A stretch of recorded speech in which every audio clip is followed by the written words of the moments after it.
Welcome dear रॉकर्ट्स। आज हम आपकी यादों को ताजा करने के लिए लेकर आ रहे हैं आपकी बचपन की favourite movie Mowgli the legend of the jungle. Movie की शुरुआत इंडिया के एक जंगल में होती है जहां कुछ लोग एक खतरनाक टाइगर से बचकर भाग रहे हैं। एक औरत अपने बच्चे के साथ बचने की कोशिश करती है लेकिन उसकी साड़ी कांटों में फंस जाती है। टाइगर उसके पति को भी मार डालता है। उस दिन शेर खान द टाइगर कई लोगों को मार डालता है। अब ये सब कुछ एक बड़ी पाइथन देख रही होती है जिसका नाम का है। वो हमें बताती है कि शेर खान ने आज इस जंगल का पुरातन नियम तोड़ दिया है। इस घटना के बाद बगीरा नाम के एक ब्लैक पैंथर को जंगल के बीच में एक बच्चा मिलता है, लेकिन बगीरा जान जाता है कि शेर खान आसपास कहीं पर है, इसलिए वो बच्चे को वहाँ से बचाकर लेके जाता है और एक गुफा के आगे छोड़कर वहाँ से चला जाता है। काओ उसको देख रही होती है।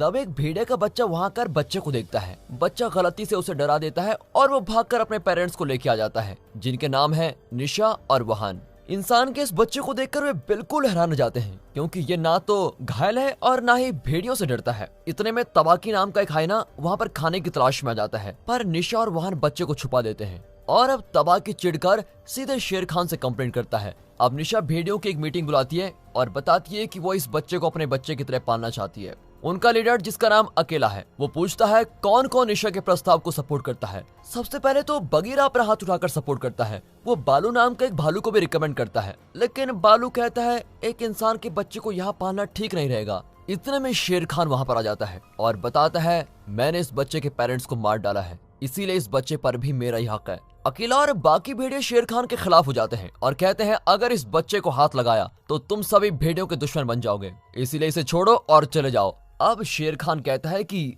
अभी तो मैं जा रहा हूँ, लेकिन मौका मिलता ही उठा के लेके जाऊंगा। फिर वे फैसला करते हैं कि वे हर हाल में इस बच्चे की सुरक्षा करेंगे।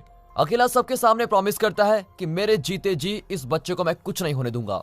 अब समय निकलता रहता है और 10 साल बाद बच्चा बड़ा हो जाता है और मोगली कहलाता है। वो अभी भी भेड़ियों के साथ ही रहता है। बगीरा उसे एक सच्चे भेड़िए की तरह शिकार करना सिखाता है। वो बताता है जब तुम्हारा शिकार मर रहा हो तो उसकी आंखों में आंखें डालकर देखो ताकि उसकी आत्मा हमेशा के लिए दुनिया से निकल जाए। मोगली पूछता है कि मैं दूसरे भेड़ियों से अलग क्यों दिखता हूँ। अब बगीरा कहता है कि तुम उनसे अलग नहीं बल्कि तुम स्पेशल हो। बालू मोगली को जंगल के 3 कानून सिखाता है। पहला ये कि भेड़िया कभी भी इंसानों की संगत में नहीं आ सकते। भेड़िया इंसानों के पालतू पशु पक्षियों का शिकार नहीं करते। तीसरा ये कि भेड़िया जंगल में किसी भी इंसान को नहीं मार सकते, क्योंकि अगर ऐसा होता है तो ह्यूमंस जंगल में संतुलन बिगाड़ने आ जाते हैं। मोगली जंगल में एक अल्बिनो भेड़िए के साथ खेल रहा होता है जिसका नाम बूट्स है। दोनों के बीच एक अजीब सा लगाव है क्योंकि दोनों ही भेड़ियों के समूह में सबसे अलग दिखते हैं। वापस गुफा में दूसरे भेड़िए इनका मजाक उड़ा रहे होते हैं कि तुम दोनों कितने कमजोर और स्लो हो। वे बूट से लड़ने लगते हैं लेकिन निशा आकर उनकी सुलह करवाती है। वो मोगली से कहती है कि तुम ठीक ट्रेनिंग से एक अच्छे भेड़िए बन सकते हो। अब बालू मोगली और दूसरे छोटे भेड़ियों को एक टेस्ट के लिए तैयार करता है जिसे पूरा करने पर वे ऑफिशियली इस भेड़िया समूह के मेंबर्स बन जाएंगे। टेस्ट ये है कि इन्हें खुद को एक शिकार मानकर अपने शिकारी से बचकर भागना है। इनका शिकारी होगा बगीरा। बालू कहता है कि आज तक कोई भेड़िया इस टेस्ट में फेल नहीं हुआ है, लेकिन बहुत कोशिश करने के बाद भी मोगली दूसरे भेड़ियों की तेजी को मैच नहीं कर पाता। अब जंगल में मोगली एक बंदर के हाथ में फल देखता है और उसे पकड़ने जाता है, लेकिन तभी बालू उसे पकड़कर खींचता है और वार्न करता है कि बंदरों पर विश्वास नहीं करना चाहिए। जंगल में रहना चाहते हो तो डरना सीखो वरना जान भी नहीं बचेगी। बंदर सबसे बेवकूफ होते हैं क्योंकि वे कां से भी नहीं डरते हैं। हालांकि कां इस जंगल की सबसे बुजुर्ग पाइथन है और फ्यूचर के बारे में भी जानती है। अब मोगली और बालू जंगल में गाय की लाश को देखते हैं जिसका शिकार किया गया होता है। इंसान के पशुओं का शिकार करना जंगल के कानून के बिल्कुल खिलाफ है। जब बालू भेड़ियों को इस बारे में बताता है तो वे बहुत ही परेशान हो जाते हैं कि शेर खान लगातार जंगल के नियम तोड़ रहा है। अगर हमने मोगली को उसके हवाले नहीं किया तो वो ऐसी हरकतें करता रहेगा। लेकिन निशा कहती है कि मैं अपने मोगली को किसी के हवाले नहीं करूंगी। उस रात अकेला बालू और बगीरा से कहता है कि शेर खान मुझसे युद्ध करना चाहता है और अगर वो जीत गया तो इस जंगल का कंट्रोल शेर खान के हाथ में चला जाएगा। सभी मोगली को प्रोटेक्ट करना चाहते हैं लेकिन उनके तरीके अलग अलग होते हैं। बगीरा कहता है कि मोगली को पास के गांव में चले जाना चाहिए, लेकिन अकेला जानता है कि इंसान जंगल के अंदर घुस चुके हैं, इसीलिए सिर्फ मोगली ही हमारी और जंगल की रक्षा कर सकता है। हालांकि बगीरा उसकी बात से सहमत नहीं होता, पर अकेला कहता है कि अगर मोगली अपने टेस्ट में पास हो जाएगा तो हम उसे अपने समूह का हिस्सा बना लेंगे। बालू कहता है कि मोगली ये सब नहीं होगा, पर अकेला कहता है तुम कोई तरकीब निकालो जिससे मोगली टेस्ट में पास हो जाए। अगले दिन बालू मोगली को और भी जबरदस्त ट्रेनिंग देने लगता है, पर वो मोगली को भेड़िया बनने की ट्रेनिंग नहीं देता, बल्कि एक इंसान की हैसियत से उसमें जो ताकत और स्किल्स हैं उनका इस्तेमाल करना सिखाता है। वो मोगली को ऊंचे पेड़ों पर चढ़ना और एक पेड़ से दूसरे पेड़ पर छलांग लगाना ऐसी ऐसी चीजें सिखाता है। जब मोगली अंडर वाटर स्विमिंग कर रहा होता है तो उसे पानी के ऊपर शेर खान की परछाई दिखती है। शेर खान पानी पी रहा होता है और अपने मुंह से खून साफ कर रहा होता है। मोगली अपनी सांस रोक लेता है, लेकिन फिर भी कुछ एयर बबल्स ऊपर पहुंच जाते हैं। शेर खान बबल्स को देखता है, लेकिन वो वापस जाने का फैसला करता है। तभी मोगली तेजी से पानी से बाहर निकलता है और गहरी सांस लेता है और पानी से निकलकर भागता रहता है। शेर खान लगातार उसका पीछा करता है। अब मोगली बहुत ज्यादा घबरा जाता है और भागते भागते एक गड्ढे में गिर जाता है जो किसी शिकारी ने बना रखा था। खुशकिस्मती से वो जिंदा बच जाता है, लेकिन शेर खान उस गड्ढे के चक्कर लगा रहा होता है। तभी एक बड़े पेड़ की शाखा अंदर आकर मोगली को समेटकर ऊपर उठा लेती है। लेकिन ये क्या, ये पेड़ नहीं, एक बुजुर्ग हाथी है जिसका एक दांत टूटा हुआ है। तब बगीरा वहां आता है और मोगली को जिंदा देखकर उसे चैन आ जाता है। फिर वो मोगली को लेकर वहां से चला जाता है और शेर खान गुस्से में जंगल के अंधेरे में कहीं गायब हो जाता है। उस रात बगीरा और मोगली देखते हैं कि इंसान जंगल में तेजी से आगे बढ़ रहे हैं। बगीरा उसे बताता है कि वो इंसान उस टाइगर की तलाश कर रहे हैं जिसने उनकी गाय को मार डाला था, लेकिन मुझे इंसानों पर विश्वास नहीं है, वे किसी को भी मार डाल सकते हैं। ऊपर से शेर खान बहुत चालाक और शातिर है, उसे ढूंढना इतना आसान नहीं होगा। बगीरा कहता है तुम पास के गांव में जाकर रहो, तुम वहीं सुरक्षित रहोगे। तुम भेड़िए नहीं इंसान हो और तुम्हें इंसानों के साथ ही रहना चाहिए। मोगली उसकी बात पर विश्वास नहीं करता, लेकिन बगीरा उसको समझाता है कि तुम वाकई इंसान हो। शेर खान ने तुम्हारे माता पिता को मार डाला था और अब वो तुम्हें भी मार डालना चाहता है। अगर तुमने भेड़ियों का टेस्ट पास नहीं किया तो वे तुम्हें अपने समूह से बाहर निकाल देंगे और तुम्हें शेर खान के हाथों से मरना पड़ेगा। मोगली कहता है कि मैं टेस्ट जरूर पास करूंगा। और फिर बगीरा कहता है कि अगर तुम टेस्ट में फेल हो गए तो तुरंत जंगल छोड़कर चले जाना। हालांकि इस पर मोगली कुछ नहीं कहता। फिर वो इंसानों को करीब से देखने की कोशिश करता है कि वे क्या करते हैं, कैसे रहते हैं। वहाँ लॉकुंड नाम का एक शिकारी होता है। तभी तबाकी इंसानों के गांव के बहुत पास चला जाता है और गलती से उस पर आग लग जाती है। मोगली उससे पूछता है कि आग क्या हुआ, तो तबाकी बताता है कि ये इंसानों का बनाया हुआ जादू टोना होता है जिससे बहुत दर्द होता है। मोगली कहता है कि मैं इंसान नहीं, भेड़िया हूँ।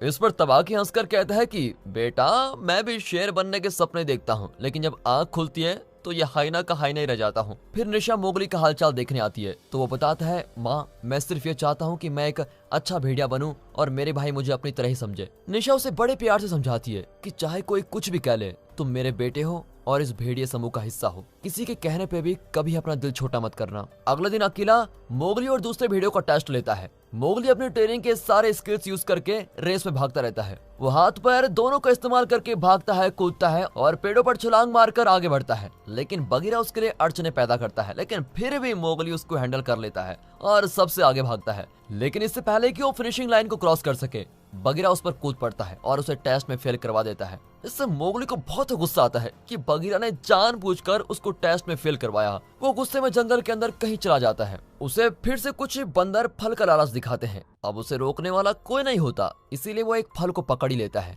बूट्स मजे से उसको देख रहा होता है, लेकिन तभी अचानक मोगली ऊपर खींचा चला जाता है और बूट्स डर के मारे भाग जाता है। दूसरी ओर बालू और बगीरा के बीच लड़ाई हो जाती है। बालू बगीरा पर चिल्लाता है कि तुमने जानबूझकर मोगली पर अटैक किया ताकि वो रेस हार जाए और जंगल छोड़ दे। तभी बूट्स वहां कर कहता है कि मोगली को बंदर लेके गए और फिर बालू और बगीरा अपना झगड़ा छोड़कर मोगली को बचाने जाते हैं। वहां बंदर मोगली को खूब मारते हैं और आखिर बेहोश हालत में शेर खान के हवाले कर देते हैं।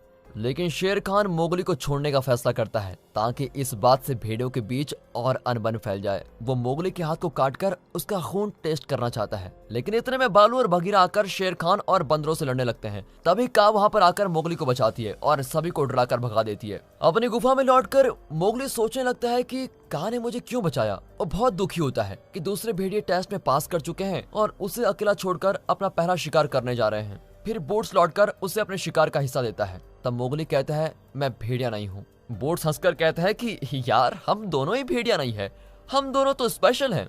उसके बेहुदा मजाक से मोगली चिढ़ जाता है और गुस्से में उसको पागल कह देता है। ये सुनकर बूट्स बड़ा निराश हो जाता है और जंगल के अंदर चला जाता है। अब मोगली का से मिलता है और पूछता है, आपने मुझे क्यों बचाया। का कहती है कि सारा जंगल तुम्हें बड़े ध्यान से देख रहा है क्योंकि तुम इस जंगल के जीव जंतुओं से बिल्कुल अलग हो। लेकिन एक दिन ऐसा आएगा जब तुम बोलोगे और ये जंगल सुनेगा, लेकिन उस दिन तुम इस जंगल से क्या कहोगे। अब यहाँ अकेला अपने शिकार को पकड़ने वाला होता है, लेकिन असफल रहता है। जब वो घर लौटता है तो शेर खान उसका इंतजार कर रहा होता है। वो कहता है कि सिर्फ तुम्हारी वजह से इस जंगल की शांति नष्ट हो रही है और तुम अब शिकार करने के काबिल भी नहीं हो, इसलिए भेड़ियों को एक नए सरदार की जरूरत है। अकेला जानता है कि ये जंगल का नियम है, इसलिए वो शेर खान की चुनौती को स्वीकार कर लेता है। ऐन वक्त पर मोगली आ जाता है और अकेला को खतरे में देखकर उससे रहा नहीं जाता।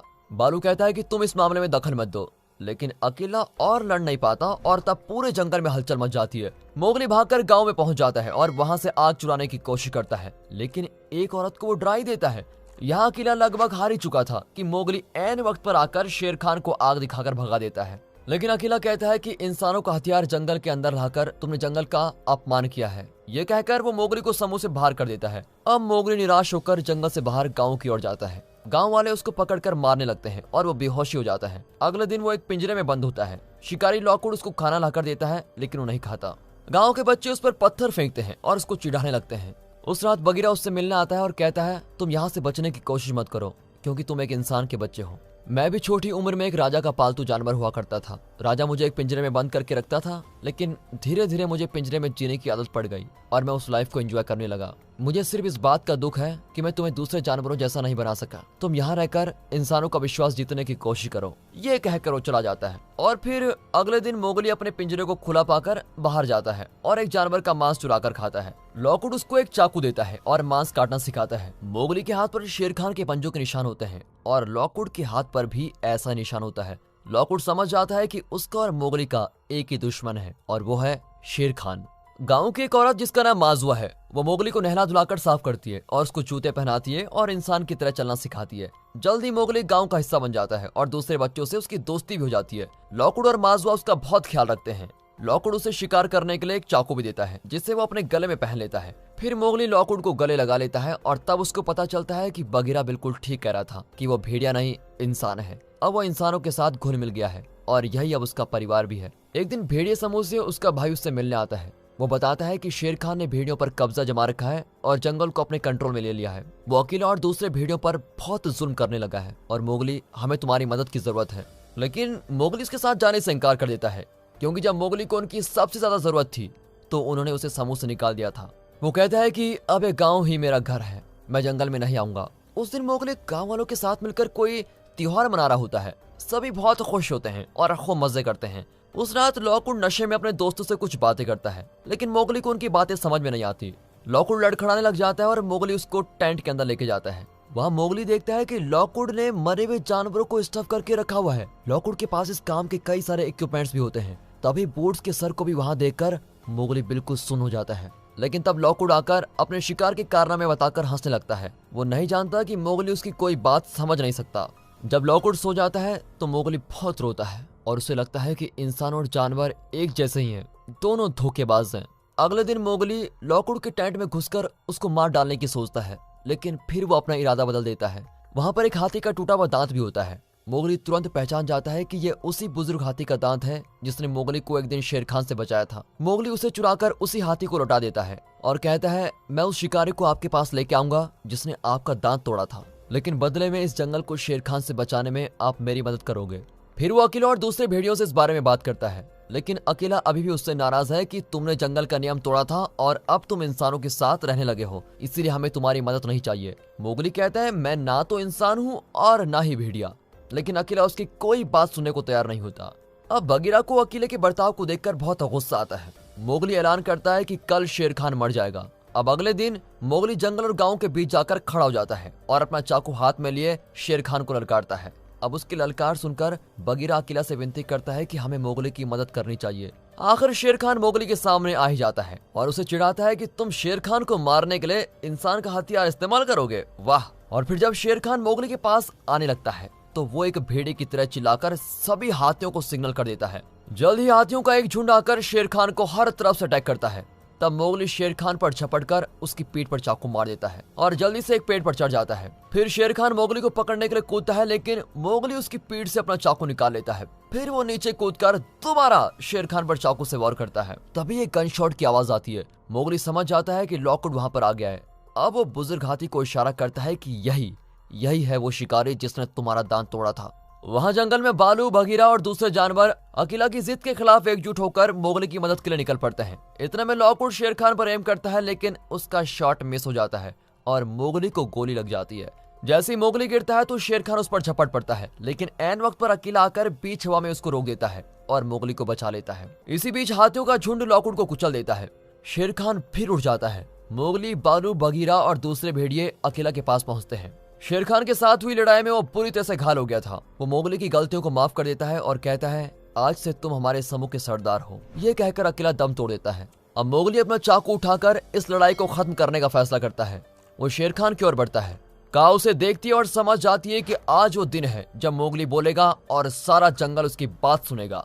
मोगली घायल शेर खान के पास जाकर उसकी आंखों में आंखें डालकर देखता है, बिल्कुल वैसे ही जैसे बगीरा ने उसको सिखाया था। लेकिन शेर खान मरा नहीं है। वो आखिरी बार मोगली पर अटैक करता है, लेकिन मोगली जानता है कि वो अटैक करेगा, इसलिए वो उसकी पकड़ में नहीं आता और एक आखिरी बार पूरे फोर्स के साथ अपने चाकू से उसका काम तमाम करता है। मोगली की समझदारी और ताकत देखकर जंगल के सारे जानवर सेलिब्रेट करने लगते हैं और मोगली को जंगल का राजा मानने लगते हैं। बुजुर्ग हाथी खुशी से मोगली को उठाकर अपनी पीठ पर रख देता है और उसे वापस उसके समूह के पास लेके जाता है। तब कहानी हमें बताती है कि मोगली, जो ना तो इंसान है और ना ही भेड़िया है, वो इस जंगल की आवाज बन गया है। जब तक मोगली इस जंगल में रहेगा तब तक जंगल और गांव के बीच यानी इंसानों और जानवरों के बीच शांति बनी रहेगी। जंगल की सबसे ऊंची जगह पर मोगली को खड़ा देखकर सारे जानवर चैन से रहने लगते हैं। और दोस्तों, इसी के साथ जंगल की कहानी यहाँ खत्म होती है, जहाँ का राजा ना तो इंसान है और ना जानवर। इस मूवी में आपको क्या अच्छा लगा कमेंट्स करके जरूर बताइएगा। और अगर आपको ये वीडियो पसंद आई हो, मूवी अच्छी लगी हो, एक्सप्लेनेशन अच्छा लगा हो, वीडियो को लाइक कर दें, चैनल को सब्सक्राइब कर दें। मिलते हैं अगली वीडियो में, तब तक के लिए गुड बाय, अपना ख्याल रखिएगा and finally thanks for watching.